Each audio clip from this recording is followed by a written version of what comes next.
Alam yang seringkali manjakan mata, kini membuka mata kita.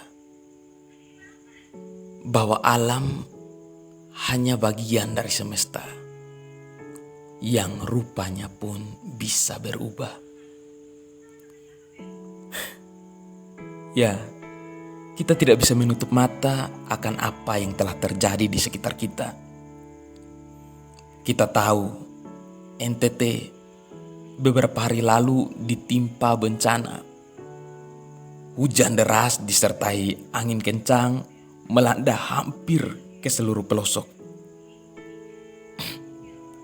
Ini menunjukkan cerita yang berbeda dari alam semesta yang kita kenal. Alam itu indah. Alam itu menyejukkan hati, memanjakan mata, dan lain sebagainya.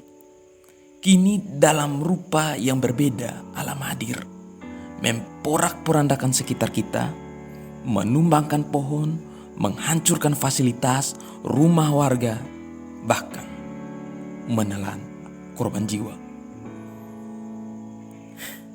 Lalu kita pun mulai mencoba untuk menilai alam sesuai subjektif kita masing-masing. It's really. Dan ini seringkali dikait-kaitkan dengan eksistensi Tuhan. Ya, kita tahu bagi yang terkena bencana, kadang mengatakan ini bencana dari Tuhan, ini teguran Tuhan. Tapi yang tidak terdampak bencana seringkali menjawab, puji Tuhan, Tuhan menolong kami, Tuhan melindungi kami. Iya kan? Ya, saya tidak mengklaim bahwa jawaban ini salah ya. Jawaban bahwa Tuhan menolong kami ini salah. Tapi secara logis, jawaban ini seakan menyudutkan pribadi atau orang lain yang terkena bencana dengan kesimpulan bahwa mereka tidak dilindungi Tuhan. Ya begitu. Dan ini bisa menimbulkan suatu stigma yang keliru bahwa perlindungan Tuhan akan selalu diukur dari keselamatan fisik atau jasmani. Sekali lagi ya, ini hanya tentang stigma. Tapi dari stigma semacam ini seakan-akan yang namanya teori kemakmuran itu mutlak. Ikut Tuhan akan selalu senang itu benar. Ya, apalagi kalimat bahwa rumah kami tidak hancur dan itu karena Tuhan melindungi kami, itu diutarakan oleh orang-orang yang notabene adalah pelayan Tuhan. Ya, maksud saya di sini adalah agar kata-kata kita yang kita maksudkan sebagai ucapan syukur pada akhirnya tidak menimbulkan stigma yang keliru. Ya, kita tahu dan kita tentunya paham benar bahwa niat yang baik tidak selalu dilakukan dengan cara yang baik dan menghasilkan sesuatu yang baik.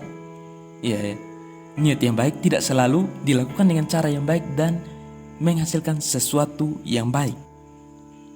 Jadi niat kita hanya untuk meluapkan ucapan syukur kita, puji Tuhan, posting di Facebook atau di WA dan media sosial lainnya dengan mengatakan Tuhan melindungi kami.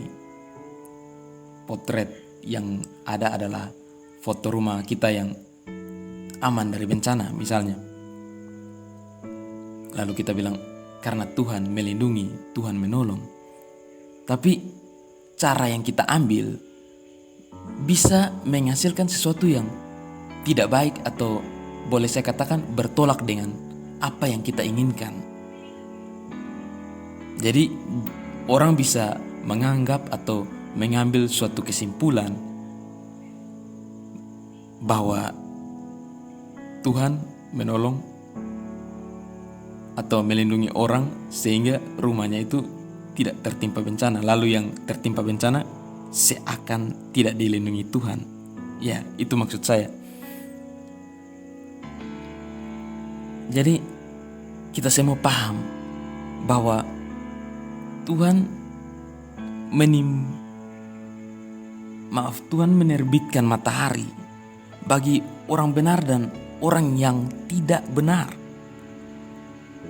Hujan pun demikian, Tuhan turunkan bagi semua orang. Bukan orang baik saja dan orang jahat tidak, atau sebaliknya, orang yang jahat saja yang dapat hujan, yang baik tidak usah, kan yang baik tidak bernoda dosa. Ya. Ingat, jika matahari, hujan, atau berkat-berkat yang lain, Tuhan memberi berkat kepada semua orang. Musibah pun bisa menimpa semua orang. Tentunya kita pernah dengar banyak cerita orang jahat terkena musibah. Lalu orang baik juga, kalau tidak suka, yang Kristen robek saja kitab Ayub. Iya kan? Ayub saja kena musibah. Ayub orang saleh dan jujur. Apalah dibandingkan kita orang Kupang, jarang ibadah, dapat uang katanya rezeki anak soleh. Saleh dan jujurnya Ayub itu diakui, dicatat Alkitab. Kita mah lebih ke pengakuan pribadi, ngaku-ngaku. Ya, ayolah teman-teman. Jadi jangan melihat kehancuran rumah sebagai standar Tuhan lindungi atau tidak. Apalagi yang lebih payah ya, jumlah atap yang lepas diklaim sebagai jumlah dosa. Janganlah. Ya, intinya tetap bersyukur. Entah lolos dari bencana ini atau tidak ya. Intinya tetap bersyukur. Percayalah semua terjadi sesuai izin Tuhan. Ya, semua atas izin Tuhan. Dan pasti ada maksudnya Tuhan di balik ini semua. Ini akhir kata dari saya. Tuhan memberkati.